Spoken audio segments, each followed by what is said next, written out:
Skitty kip pop pop pop. The Polish principal pushed pens and papers. Hi, I'm Pol. I guess I'm kind of like a bad boy with this hat on or something. Welcome back to Day Rates, the show where we talk about design and Money. Money. Yay. Cha-ching.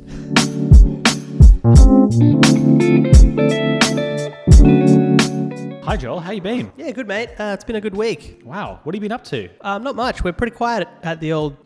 No. We're pretty busy today. Yeah, we're busy. All week. First, before we dive into the topic, let's do our Family Fun Design Corner. Nice vibrato. Thank you. Okay, Miles. Today we've got another illustrator to take a look at. Nice. His name is Sebastian Aboud. Seb Astian Aboud. Sebastian Aboud. Okay, well, lead me through it. I haven't seen, I haven't seen Seb's work. Well, he is an illustrator located in Canada.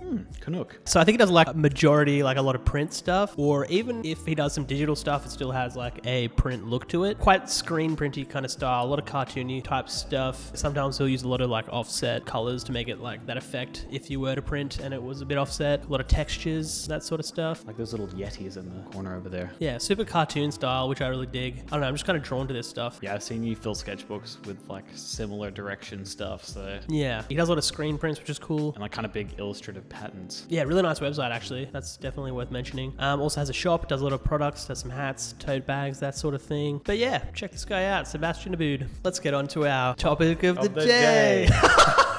Today we're talking about getting out of the funk. So how do you get out of the funk? How do you kickstart the creative engine again? Actually, I don't know if that works. It's more studio-based, the funk. So all our episodes are about the same fucking thing. We didn't think this through, all right? Today we're talking about how to market your design business. What can we tell our lovely viewership about how to market their design studio / business? We've got 3 tips that we'd like to talk through today. A bit of background on us. We're a very small design studio, but we've been in business for 6 years now and have had pretty consistent work throughout. So we'll talk through the things that we do as a studio. I think we'd kick things off by talking about the most experimental way to market yourself for us, which is doing a great motion piece for your own business. In previous weeks, we've talked about studios like Bullpen and Gunner that do great personal pieces, and these are actually marketing tools. And this week, we've been starting to do that ourselves. So what are we doing? First we had to think about what exactly we kind of want to be doing, because I think that's a big part of it. You should probably think about what direction your studio going, what do you want to do, and also how can you get people to want that shit. So recently you've been doing a lot of 3D stuff, Miles? I have. I've been turning those pixels into voxels. So yeah, we wanted to sell more 3D work. We've done a few pieces, but nothing that glamorous or kind of, we'll never get to twist that Nike shoe around and shoot particles at it. So we wanted to do a piece for ourselves that shows that we can do that kind of work. Yeah, and it was kind of a realization at the same time, because we've done a couple of 3D pieces after watching a few things I think we saw online, and we were like, hey, wait a minute, we could probably do that now. Yeah, we saw some good, kind of quite slow product videos where the models were really nice, the lighting was really good on it, and the motion seemed very simple. It was getting lighting right and the right amount of depth of field and good music and good typography. It's nothing outside of our wheelhouse, but we want to start selling that work. So because we haven't been doing any projects like that, we have to make one for ourselves. So that's what we're doing now. So this week we've been modeling the different 3D assets. So we're doing 5 objects. We're doing a lamp, we're doing a chair, we're doing a record player, we're doing a cutlery set, and we're doing a laptop. So we thought about different objects that would kind of hit a spectrum of product-based companies. So we've got kind of furniture companies, small goods, and then electronics in there. So there's a nice mix, really. And those are the markets we think we want to hit. And I guess also an umbrella of that would be like product design studios and stuff as well, which is good because, it's always good to get on the end with those guys. They're always making products and they're probably going to always need something like this. So. Yeah, and it's a chance for us to work with other designers, which is where we really want to be doing work. For us, we're trying to do something that's quite bespoke. I think if you're a motion studio and you're going to do a promo for yourself, it really needs to be top quality work because you want to stand out above the many people that are selling lower quality videos out there. So for us, we're putting a lot of effort into it. We're spending some real resources, some design hours that could be billed out to a client, and we're going to put a bit of money behind it once we launch it. So building a promo for yourself is really about building the mystique of your kind of design studio and trying to show that you're not beginners, that you've got real kind of professional talents and sparking ideas in a client's mind as to how they could use that. I think you touched on this in the last episode, but even if your project isn't like super creative and different and amazing, people notice when it's high quality. So if you manage to just like be able to make it look like high production quality and just like no fuck ups, just make it look really, really nice, you'll be able to market that shit easy. So if you're building a promo for yourself, kind of ingredients that you want would be approaching things from a design perspective. So don't just focus on the motion of the piece, but think about what are some simple assets that you can create that are going to look tasteful and sell whatever message you're trying to get across. Put love into the motion as well, of course, and think about your target market. So if you're going to make a promo, think about, I want to target these specific people, and I know that this kind of animation is going to catch their eye. Good tips, Miles. Oh, what was the second thing we were going to talk about, Joel? I'm just the cool guy, man. I mean, dude. you do all the talking, dude. Tip 3, get back on your socials. Tip 2, get back on your socials? Tip 2. Have a look at all your socials for your business. Just have a quick scan through, see, I don't know, maybe you need to do a bit of a cull and just get rid of some stuff that doesn't really make sense or is a bit old, isn't looking that great. It's the same kind of thing you would do with your website or your portfolio. Or yeah, maybe you want to actually think about a bit of a strategy with your Instagram as well, or wherever you are on socials. Make it look really clean, like a bit of a set. Just make it look overall professional. It depends how focused your studio is. If you're quite broad and you don't really care what the work is, then maybe your social feed can reflect that. But most successful businesses that we know in the design space kind of have a certain aesthetic or a smaller market they're going after, and they make stuff that consistently looks like that. So if you're looking at your feed, it's probably time to cull out the random cartoony thing you've got if you're going after high quality bespoke clients. There's got to be a bit of difference between your personal Instagram and your business one or freelance one, whatever it may be. Because even if you think it's like tacky and stuck up or something to have like one of these Instagrams that's not full of the work that you personally really like, I mean, as long as it looks really professional, just keep it that way. Like that's going to get you the work anyway. Like no one's going to look on there, like you said, just see like a cartoony thing and just be like, yeah, I want that. Make it all look nice and curated. Exactly. Turn those social feeds into a real marketing channel for yourself, because we've had 1 or 2 clients come from seeing our work online. Not loads, but it does make a difference, especially if you're competing in motion graphics, because the studios do a great job at pumping out high quality animations regularly. It's probably worth really curating that feed. I always look at kind of odd marketing businesses where they have lots of like, oh, it's Sarah's birthday, here's a cake. I would recommend it as a designer not to do that. Yeah, no one gives a fuck about her cake. I think it's better to keep that focus on the work. Clients want to see that you're probably fairly prolific, so you've done lots of work, and that it's consistently the same quality. So they know if they're going to buy something from you, they're going to get that quality as well. And you can always bring it back to shit like that. When you get to that point where you're that successful and like you're going to have the clients anyway, you're going to get the work. I mean, and then you can start showing off your actual self. But yeah, I mean, exactly. If you're just starting or like you're just a small studio like us, you should probably just keep it all like legit. Even though we've been around a while, we're not really necessarily established in the industry. So for us, it's important to look established. Summary of tip 2 is revamp your social feeds, turn it into a marketing channel and not just a place to share, photos of you. Hey, I'm out on a shoot, or here's Rebecca, she's got a cupcake. Tip 3, and this has probably been the most valuable one to us as a studio, has been do direct reach outs to clients. Send emails, make phone calls, and start to try to connect with an individual person. Obviously, you need to do stuff like tip 1 and 2 and organize your feeds and make promos so that you look right and put your work in a nice portfolio side. Once you've got that stuff together, realistically, if you're going after client work in the design space, you need to go and find a marketing manager or someone that can say yes to giving you the money to do something. We do that in a few ways. This week, knowing that we're doing our own promo, Joel's been compiling a big hit list of companies. So how'd you go about doing that? I mean, Google is your friend. Google is your friend. Because we're specifically targeting majoritively product designers, furniture companies, small studios as well that do like, ceramics, that sort of thing. People that make stuff, really. I just Googled local first, just Googled product design, furniture companies, stuff like that in Sydney. Depends who you're really going after. I think we've already mentioned that we kind of want to work with up and coming creatives and, just small studios that do really nice work rather than your big furniture companies. Yeah, we don't want to do Freedom Furniture because the pipeline for that would just be high pressure, quick turnaround, and we wouldn't be able to make particularly artistic stuff. So yeah, I found a few there. Usually they're not going to be on the first page of Google. I mean, I went pretty deep. I got to page like 40, and it was worth doing that because I found like 3 pages worth of places to contact. Some local, some in Melbourne, just around Australia. I think that is a good tip. If you're trying to find that first list of clients or potential clients that you want to email, starting local is really good, especially in your own city, because you can say, hey, I'm local as well. You can reference the specific area that you're from and say, I'd like to have a meeting. It's a lot more personal. So you have a lot more chance of closing a sale that way. Because like I said, we wanted to work with like smaller, cooler studios. You can kind of tell from these Google searches who's going to be good just by the byline and the name of the studio. And then honestly, just clicking on the website, if it's a fucking terrible website, you're out.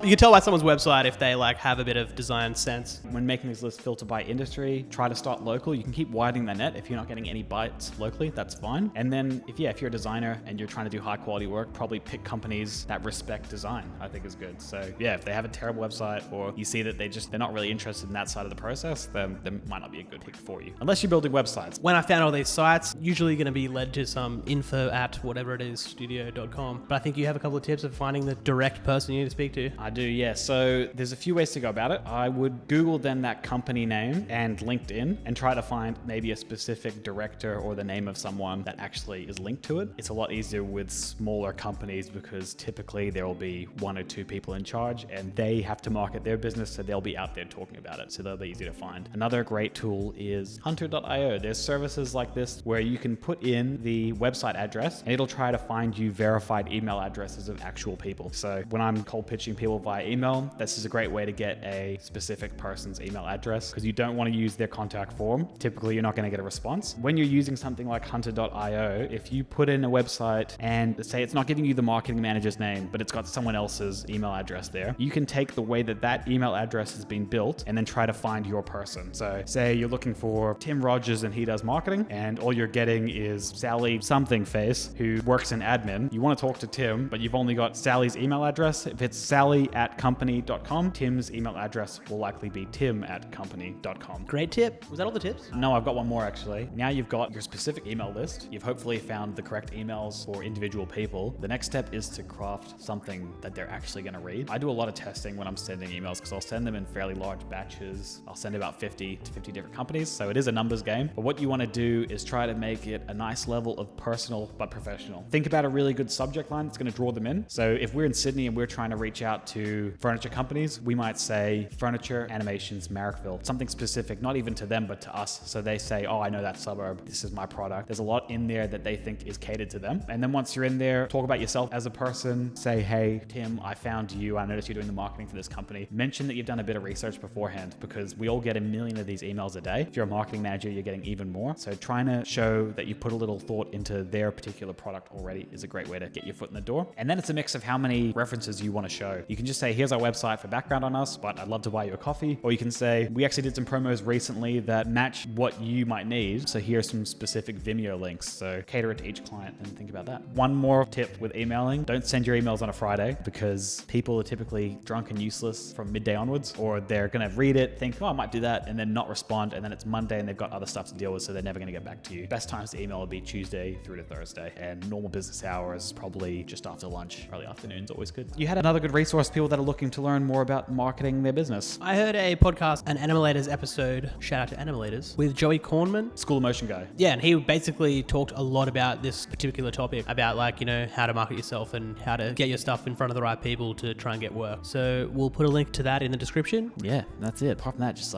just be good. Yeah, do better. So why are we talking about this week is because our business has had probably a slow 7 days, which doesn't sound like a lot, but for us, we've been typically overworked to the point I'll be working weekends for months now. So it just feels like a real shift, and we have a bit of time to think about marketing and consider why the pipeline dropped off this week and what we want to do to get more business in the door. So that's why we're really focusing on, specifically us, promos. We're at a certain stage. If you're just starting a business, you need to just start getting any content out there that's going to get in front of eyeballs. But we've worked long enough now that we want to jump up a level and do more bespoke, high quality, higher paying content. So we need to put the love into that area. I guess we should maybe just show you guys some of the frames we've been working on for this promo as promised. Trying to get the lighting right, trying to see how much detail works on each product. And then next week, Joel's going to start doing the real editing and the animated type and bringing the whole piece together. So it should be 1 week from now, we'll have it done. I think we're going to actually throw some money at a sound designer. Yep, I think it's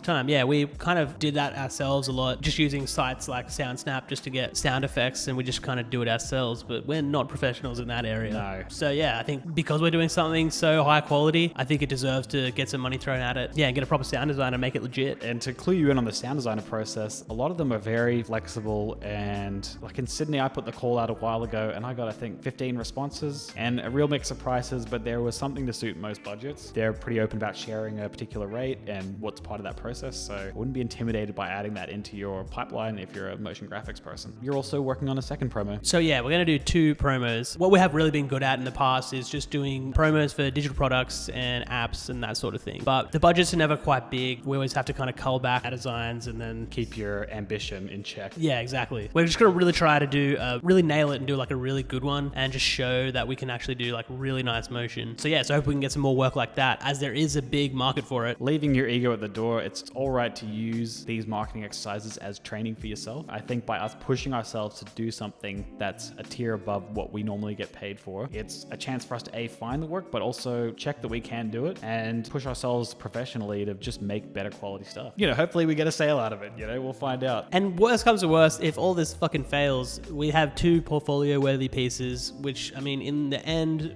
we just want to make really good art that we're proud of, so fuck you. We're really lucky in a position that we do have lots of regular work and great clients to come back to us. We just want to keep pushing ourselves to do better work, which will benefit them and help us push into different industries. So that's really the real push to market right now. Apart from that, after doing this podcast, we'll hopefully action some of the tips, clean up our feed or get it active again, because we've been very lazy. That's something we should talk about. The reality of being a studio and managing something consistently is very difficult. Like we talked about, you want to have a consistent, nice looking feed. I think we suffer from, we have to wait till this project's done and then find the best piece, and some of them don't match up how we want them to, or we feel that it has to be this particular perfect bit of motion rather than something that aesthetically matches. So we probably need to do something more consistently there and think of a pipeline that's more sustainable for us. But stuff like this promo is great. You can match it up. We're doing the promo right now, and that's going to give us loads of stills to post of 3D rendered products. It's also going to give us lots of animated sequences and typography animation tests that might not make it in, and there's lots of details that we can use down the track. Apart from that, why do you want to quit this week? Why do I want to quit? Yeah, why do you want to quit? What was up with that earlier in the week? Fucking travel Rome and get pizza pies out on the Riviera. That was a private conversation between us 2. I didn't have to share it with all our followers. Our weekly, why do you want to quit? My boss is really ratting me. He's a piece of shit. I've been irked this week by my own inconsistency with planning some of this marketing stuff. I know that we want to do more marketing, but I've been so busy prioritizing small edits on projects that I haven't put enough thought into what's the actual plan for this. Yeah, we need to hire someone. My wife does digital marketing. She does planning, but she's also pregant, so she's out. But I think important part of doing marketing would be to actually plan out a strategy that you can stick to, which is what we need to do now, is think about how are we going to put these assets together? When are we going to start setting the emails? When are the deadlines for finishing the promos, and trying to stick to a strategy from start to finish? Like, I'm really surprised we've stuck to this. Yeah, this is very surprising, The numbers are growing. I saw 6 subscribers last week. 6? Fuck yeah, dude. Jesus. It's higher than I thought. Did we hit everything that we needed to? We had 3 tips 3 tips. for your 2 nips. What were those tips? To recap. 1. Build your own promos. 2. Clean up your socials. Number 3, just email people. Just fucking do it. Just do it. It'll be fine. Don't do it. Do it. All right. Thank you guys for joining us again on another wonderful episode of Day Race. And as we always like to say, to cap it off, A cap on is a cap off.